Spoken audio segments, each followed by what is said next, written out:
Hello guys, j'espère que vous allez bien. Bienvenue chez Ladwa, It's About Everything. Et cette fois-ci, on y va du côté d'un certain Kirk Burroughs. Qui est-il? C'était le cofondateur de Bad Boy. Donc en tant que tel, le Bad Boy Records, qu'on pensait que c'était Diddy seulement qui l'avait géré. Non, Diddy était venu, tel un bon businessman, il s'est emparé de l'entreprise de ce type. Et ce type, donc, il était dans les cofondateurs, investisseurs initiaux de son plan. Quand je vous dis des fois, vous avez des plans, et puis par contre, vous essayez de vous associer avec quelqu'un en disant qu'on va faire de quoi, et la personne que vous associez est là pour vous détruire et tout prendre. Et justement, il a une plainte, notre fameux Kirk Burroughs, il a déposé une plainte contre Diddy et contre la mère de Diddy. Et là, il nous fait des révélations, parce qu'il n'a pas fini de nous révéler des choses. Et dites-vous que dans ses sources, il était dans le dada, là. Il était dans la scène de Bad Boy. Donc, on regarde ensemble c'est quoi qui se passe avec notre très cher ami Kirk.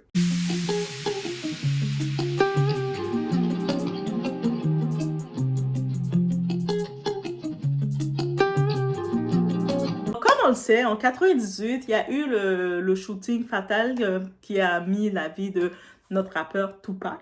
On sait qu'on avait récemment, il y a quelques années de ça, le dossier de Tupac a été réouvert. Il y a une arrestation de K-Diff qui s'est faite. Mais K-Diff, lui, qui est en prison, il a dit que on l'a payé $1 million et la personne qui l'a payé, il pointait du doigt Diddy. Mais avant que l'enquête de Tupac s'ouvre, il y avait déjà le monde qui disait, dès qu'on va savoir la personne qui a commandité l'assassinat de Tupac, cette personne-là, c'est son moment qu'elle va s'écrouler. Et l'esprit de Tupac est venu faire s'écrouler le game.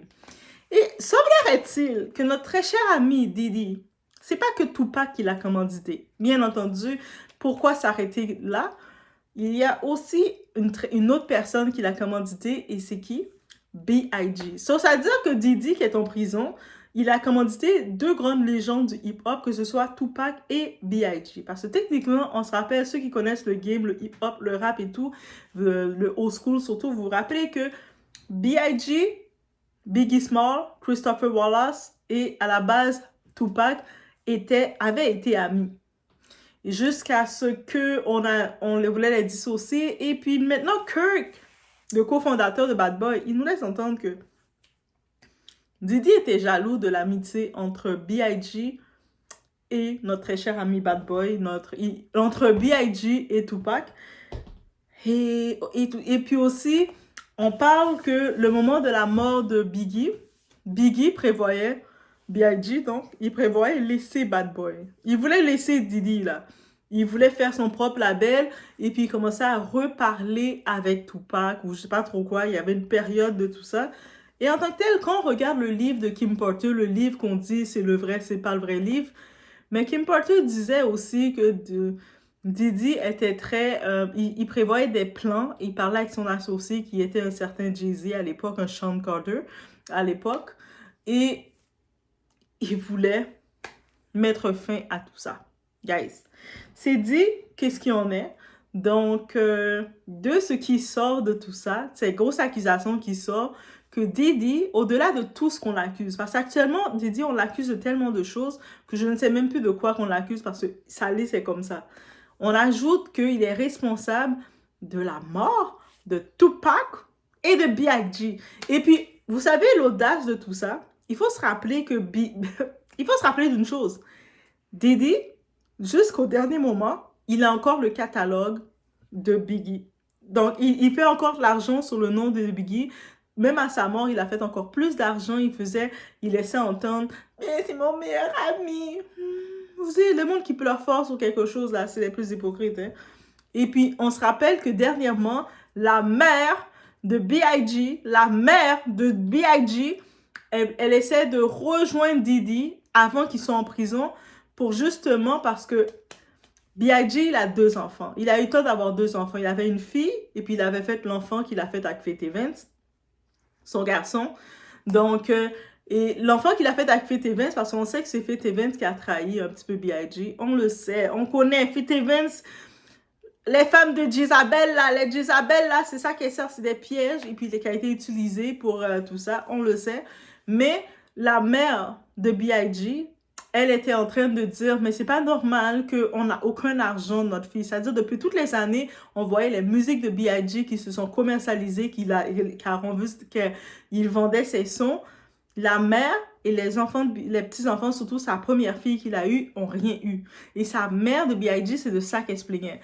Donc, je me dis maintenant qu'elle voit que ce fameux Diddy qui est en prison et tout, c'est karma. Et c'est pas pour rien qu'on comprend que Diddy, il voulait garder le silence de ses actes, de ses chanteurs qu'il avait malmenés depuis des années, qu'il avait exploités, en disant je te redonne ton catalogue de musique, en échange, tu dois signer un contrat pour ne pas témoigner contre moi.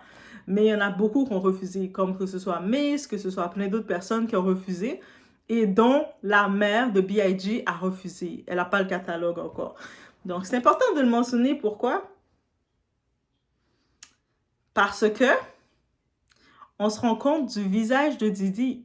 C'est comme, si on se rendait pas compte encore de son visage, mais on se rend compte que ce type-là, comment il est sadique. Lui, c'est du sadique, son histoire. D'avoir orchestré de mettre fin à la vie de B.I.G., Christopher Wallace, et pendant tout le temps, pendant sa mort, il a fait de l'argent sur son dos, et puis s'est enrichi sur le dos du type, et puis il n'a même pas fait attention de remettre le pourcentage d'argent à la famille de ce type-là. Il avait 2 enfants, il a sa fille et son fils. Son fils, ok, il a pu avoir de l'argent parce que sa mère, c'était la traîtresse, c'était la Jezabel Dalida, Faith Evans. Oui, je sais, les fans de Faith Evans, désolée, mais c'est ça qu'elle était, ok? Elle était venue dans la vie de B.I.G. pour piéger B.I.G. Et même Tupac, quand il avait eu des relations avec elle, c'est pour montrer à B.I.G. on fait pas confiance à cette fille-là. Elle t'aime pas, elle est venue dans ta vie pour te détruire. Don't trust her, ne la fais pas confiance, mais B.I.G. est tombé en amour avec elle. Il aurait dû rester avec le Kim, malheureusement. Mais bref, guys, c'était une petite vidéo bien rapide pour laisser savoir ce petit truc-là. Laissez-moi savoir ce qu'ils ont pensé des affaires avec Kirk Burroughs. J'avais déjà parlé qu'il a ouvert une plainte officiellement contre la mère et le fils. Maintenant, il a sorti sa révélation pour laisser savoir que les deux sont coupables. Qu'il est coupable des 2 décès. Pas juste de Tupac, mais de B.I.G. aussi. De Tupac, on n'était pas surpris. Tout le monde le savait qu'une personne qui a commandité $1 million pour Tupac, qui a mis sur la tête de Tupac pour $1 million, on n'était pas surpris que ça venait de Diddy, le pervers. Tupac, même dans ses sons, il le disait. Mais par contre, d'imaginer que son propre artiste qu'il a fait de l'argent pendant des années, et puis derrière, c'est lui qui a commandité, comment on se rend compte que même ses enfants, je suis sûre que dans quelques temps, je serais pas surprise qu'on voit que les propres enfants de Diddy, ils finissent par lui tourner le dos parce que je suis sûre que eux autres, à un moment, ils vont se réveiller, ils vont l'exposer aussi. Je suis certaine. Bref, je laisse sur ce. Laissez-moi savoir, vous, qu'est-ce que vous en pensez. On se retrouve aux prochaines vidéos.